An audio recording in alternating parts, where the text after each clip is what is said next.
Hello students, hope you are fit and fine. तो एक बहुत ही ज्यादा इम्पोर्टेंट टॉपिक पढ़ने वाले हैं हम एमबीआई चैप्टर का, यानी molecular basis of inheritance chapter हमारा चल रहा है और उस चैप्टर का एक बड़ा ही इम्पोर्टेंट टॉपिक आज हम करने वाले हैं, that is DNA replication is semi conservative. Yes, it is also an experiment. एक एक्सपेरिमेंट आप लोगों ने पढ़ा था, ट्रांसफॉर्मिंग प्रिंसिपल, और एक एक्सपेरिमेंट आप लोग पढ़ चुके हैं, कौन सा? जेनेटिक मटेरियल का, हर्शी एंड चेज का। अब एक और एक्सपेरिमेंट आज आपको पढ़ना है, that was proved by Meselson and Stahl. और ये जो एक्सपेरिमेंट्स है इस चैप्टर के बहुत ही ज्यादा इंपॉर्टेंस रखते हैं, सो इसको बहुत अच्छे से समझिएगा। पता नहीं बच्चे, मुझे बहुत इजी लगता है बट क्यों कंफ्यूज होते हैं, सो फोकस एट। तो सबसे पहले इंपॉर्टेंट चीज है कि इसका मीनिंग समझना।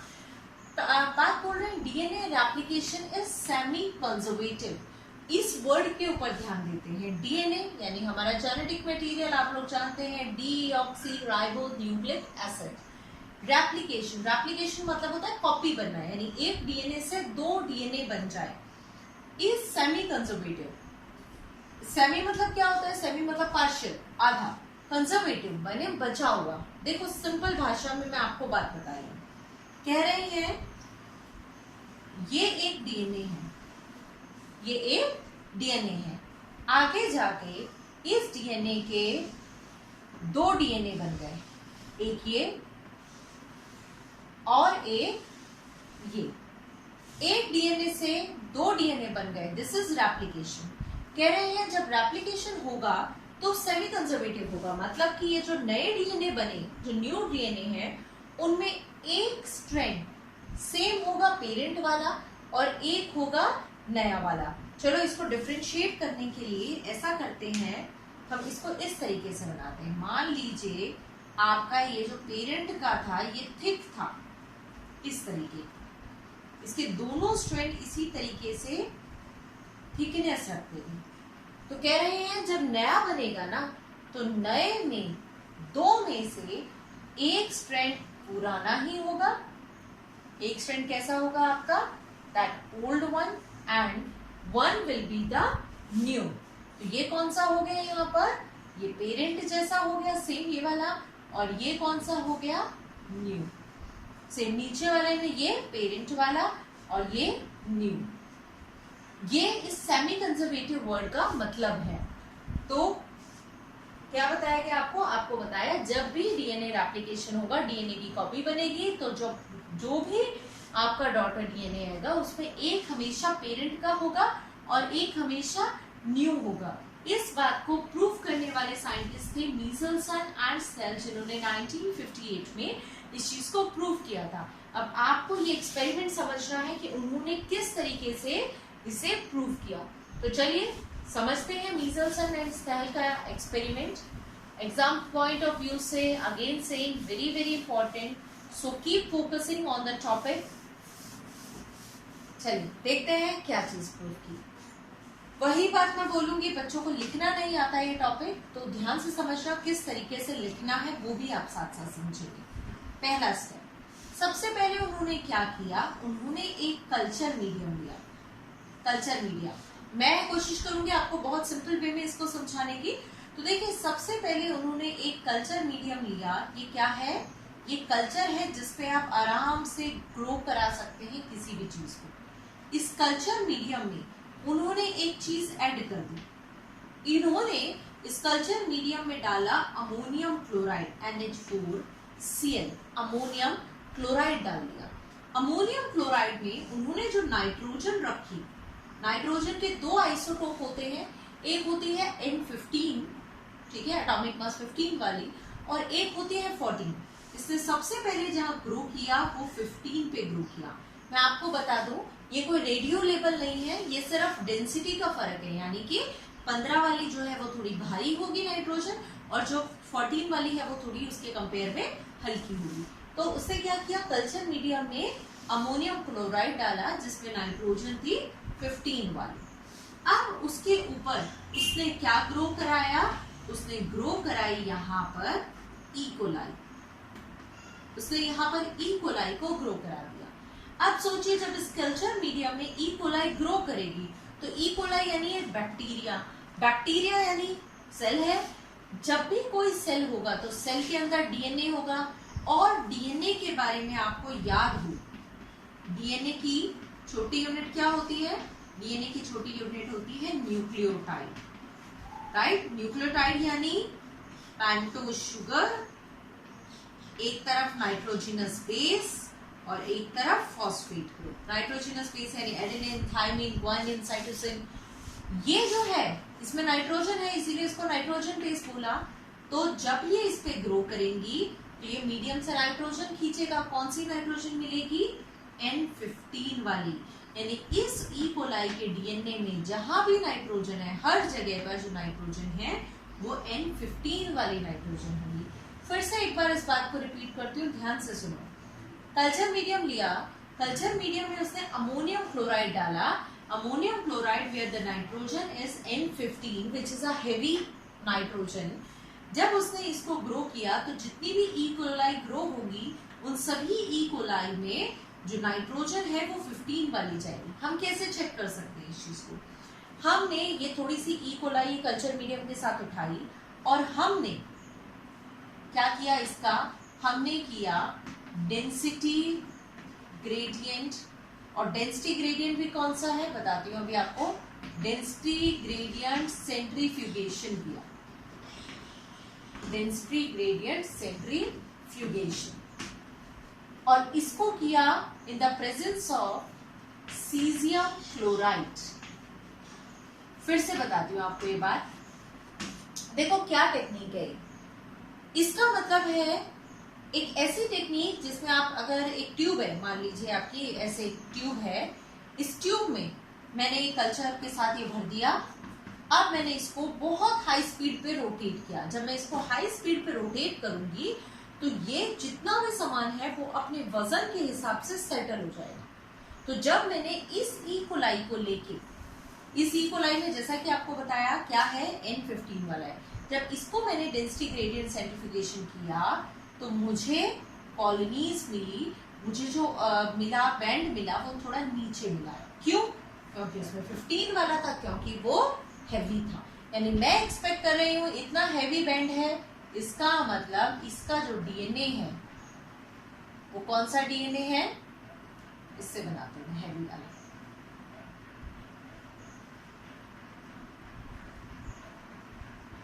Sorry, right now I'm not having colored chalks, but hope you will understand. तो ये जो है इसका मतलब वो दोनों में कौन सा है? 15 वाली नाइट्रोजन, राइट। पहला स्टेप समझ आया आपको? सिंपल सा तरीका है, पहले कल्चर मीडियम में उगाओ, फिर उसको caesium chloride density gradient centrifugation करो, उसका जो बैंड मिला वो नीचे मिला, इसका मतलब वो हेवी कॉलोनीज उसमें पाई गई है। ये वाली चीजें होती है, राइट। उसके बाद सेकेंड स्टेप, अब उसने क्या किया? अब उसने इस एक कल्चर मीडियम को शिफ्ट किया। अब उसने एक नया मीडियम लिया, नया मीडियम लिया। इस नए मीडियम में अब उसने फिर से वही कल्चर मीडियम है और फिर से इसमें इसने अमोनियम क्लोराइड डाला। पर अब जो अमोनियम क्लोराइड डाला उसमें नाइट्रोजन उसने ले ली 14 वाली, यानी इसके कंपेयर में हल्की। और यहाँ की कुछ ई कोलाई उठा के इसके ऊपर ग्रो कर दी। धीरे धीरे धीरे धीरे कितनी देर में? 20 मिनट लगते हैं। 20 मिनट में बहुत सारी ई कोलाई हो गई, सबने अपने आप को डबल कर लिया। अब इनको उठा के देखा, इनको उठा के देखा। अब इसमें जब किया caesium chloride density gradient centrifugation किया तो पहले बैंड इतना नीचे मिल रहा था, अब बैंड मिल गया बीच में। इसमें बैंड नीचे था, इसमें बैंड हो गया ऊपर, मतलब थोड़ा हल्का है। क्यों मिला होगा हल्का? आप खुद सोचो। ये 15 वाला इतना नीचे होता है, तो ये इसका मतलब 15 और 14 वाला है। ऐसा क्यों हुआ होगा? भाई ये दोनों अलग हुए होंगे। इसका एक स्ट्रैंड अलग, सेम वे इसका दूसरा स्ट्रैंड भी अलग। अब बना होगा इस पे एक एक नया, राइट। तो दोनों कौन से हो गए आपके? इनमें एक है N15 और एक है N14। इसीलिए ये बैंड जो हो गया वो हो गया N15 N14 का बैंड। Is it clear? अब देखिए उसने क्या किया, अब उसने एक बार और किया, उसने और 20 मिनट का टाइम दिया। तो टाइम हम हमेशा स्टार्टिंग से लिखते हैं, तो टोटल टाइम हो गया आपका 40 मिनट्स। 40 मिनट का टाइम हुआ, उसने फिर से कल्चर प्लेट ली, उसने कल्चर प्लेट पे फिर से क्या डाला, फिर से उसने डाला अमोनियम क्लोराइड NH4Cl। अब उसने नाइट्रोजन कौन सी रखी, अब दोबारा से उसने 14 वाली नाइट्रोजन को रखा। अब ऐसा करके रखा तो आगे क्या रिजल्ट आया, मैं इसको रब कर रही हूँ, बट मैं आपको इतना ध्यान रखेंगे, पहले उसने 15 पे ग्रो की तो ऐसे बैंड आया, हल्का सा आया, फिर 14 पे ग्रो की, अब उसने एक बार और 14 पे ग्रो की। तो चलिए देखते हैं क्या रिजल्ट रहेगा नेक्स्ट टाइम करने पर। ये मैं बने रहने देती हूँ ताकि आपको समझ रहे। This is the first step, this is the second case. अब यहां मैं बना रही हूं द थर्ड केस। जब उसने इसको किया, इसको करने से उसको देखो किस तरीके का हिसाब मिला। उसको इसमें दो बैंड मिले, एक मीडियम जितनी हाइट का ये था और एक इससे भी ऊपर बैंड मिला। भाई सबसे नीचे क्या इंडिकेट करता था, इसका इंडिकेशन था बैक्टीरिया हैवी, डीएनए हैवी है 15-15। बीच में बैंड मिला, इसका मतलब 15-14। अब एक बीच में मिला, बीच में मिला मतलब 15 और 14 नंबर वाला डीएनए है, और एक उससे भी ऊपर मिला, इसका मतलब ये और ज्यादा हल्का है, N14 N14। तो ये हुआ होगा, कैसे हुआ होगा चलो आप करके देख लो खुद। सिंपल है, बच्चे कई बार गलती कर देते हैं इसको बनाने में। आपके पास ये है, आप इसको पहले अलग अलग करो, एक ऐसे वाला अलग हो गया, एक सिंगल लाइन वाला अलग हो गया।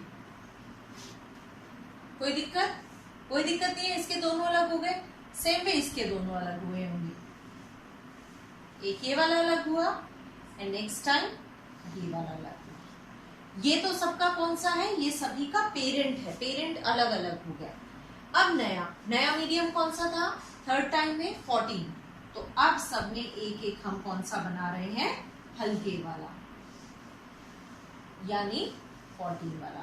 अब जरा तुम खुद देखो कौन सा है ये कौन सा बना, इसमें एक 15 वाला है, एक N15 है और एक N14 है। इसमें देखते हैं इसमें क्या है, इसमें दोनों हल्के हैं, यानी N14 N14। इसमें एक भारी एक हल्का, यानी N15 N14, और इसमें दोनों हल्के यानी N14 N14।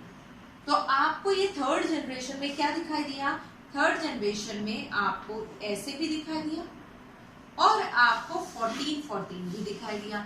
इसीलिए बैंड भी हमें 14-14 के भी मिले और 15-14 के भी मिले। इस पूरे एक्सपेरिमेंट को लिखते टाइम आपको यही याद रखना है कि आपको यही बोलना है, सबसे पहले आपको बताना है कि DNA replication is semi conservative. इस वर्ड का मतलब है कि जब भी डीएनए अपनी कॉपी बनाएगा तो हमेशा एक नया स्ट्रैंड और एक स्ट्रैंड पेरेंटल रखेगा।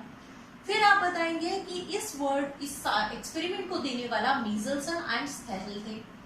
देन यू विल से उन्होंने सबसे पहले एक कल्चर मीडियम जिसमें अमोनियम क्लोराइड, जिसमें नाइट्रोजन 15 वाली थी, उसमें उन्होंने ई कोलाई को ग्रो किया। जब उन्होंने उन ई कोलाई को caesium chloride density gradient centrifugation किया तो उन्हें हैवी बैंड नजर आया और इस हैवी बैंड को उन्होंने देखा काफी नीचे मिला। फिर उन्होंने इसकी कुछ प्लेट, इसके कुछ ई कोलाई दूसरे मीडियम पे ट्रांसफर किए। कौन सा दूसरा मीडियम, 14 वाला। ऐसा करने पर बैंड थोड़ा हल्का हो गया। इसका मतलब ये 15 कहां से आया, नए मीडियम में तो है नहीं, इसका मतलब ये पेरेंट वाला है और एक नया वाला भी आया। देन इसको फिर से शिफ्ट किया। So in this way it is been proved that DNA application is semi conservative. अगर इसकी फोर्थ जनरेशन भी निकाली जाए 80 मिनट बाद, ये यहाँ से यहाँ 20 मिनट, ये 40 मिनट, 80 मिनट लगाएंगे तो उसमें ये फिर से अलग होंगे, ये भी अलग होंगे, ये भी अलग होंगे, ये भी अलग। सो यू विल फाइंड कि 12.5% तो ये मिक्स्ड कंडीशन मिलेगी और 87.5% आपका ये 14-14 मिलेगा, यानी 1:7 की कंडीशन आपको उसमें मिलेगी। तो ये बहुत इंपॉर्टेंट एक्सपेरिमेंट है। इसको जरूर अच्छे से रखना सीखिए। अच्छा, अब देखिए DNA replication is semi conservative. इस बात को मेनली तो प्रूफ किसने कर दिया, जैसा कि आपको मैंने बताया that it is prove by Meselson and Stahl. But एक और साइंटिस्ट भी है जिसने एक और एक्सपेरिमेंट किया और इस चीज को प्रूव किया। चलिए देखते हैं कौन सा वो साइंटिस्ट है। तो वो जैसे इन्होंने किस पे प्रूव किया, इन्होंने ई कोलाई यानी बैक्टीरिया पे। अब ये दूसरा है जिसने प्लांट के ऊपर प्रूव किया। ये साइंटिस्ट था टेलर और उसके और लोग, तो इसको टेलर एट ऑल इस तरीके से लिखते हैं। इन्होंने 1957 में एक्सपेरिमेंट किया। इन्होंने किसके ऊपर वर्क किया, इन्होंने वर्क किया ऑन विसिया फाबा। विसिया फाबा क्या है, बीन्स है एक तरीके की। Vicia faba are a kind of beans, ठीक है। इन्होंने रेडियो एक्टिव मटेरियल लिया, उसके साथ इन्होंने इस चीज को प्रूव किया। चलिए देखते हैं किस तरीके से इन्होंने इस चीज को प्रूव कर पाए ये लोग। तो इन्होंने रेडियो एक्टिव थायमीन की पॉसिबिलिटी ली, इन्होंने क्रोमोसोम के ऊपर प्रूव किया। इन्होंने क्या किया, देखिए एक कल्चर मीडियम लिया जिसपे इन्होंने पहले विसिया फाबा को जो ग्रो किया, और उस मीडियम में इन्होंने क्या डाला हुआ था, उन्होंने डाला था H3 थायमिडीन।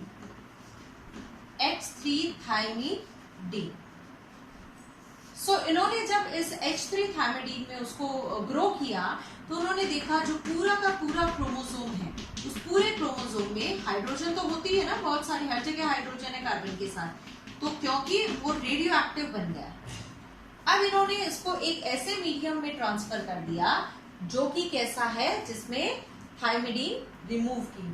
तो इसमें लेबल्ड थायमिडीन रिमूव की, यानी कोई रेडियो एक्टिव नहीं है। Label thymidine remove. जब उसने लेबल थायमिडीन को रिमूव किया तो क्या मिला उसको रिजल्ट, एक क्रोमोसोम से 2 क्रोमोसोम हो गए, और जो रेडियो एक्टिविटी थी वो दोनों की एक आर्म में तो थी पर दूसरे आर्म में नहीं थी। क्यों, ये वाला तो एज इट इज पेरेंट वाला और एक ये नए वाला बन गया।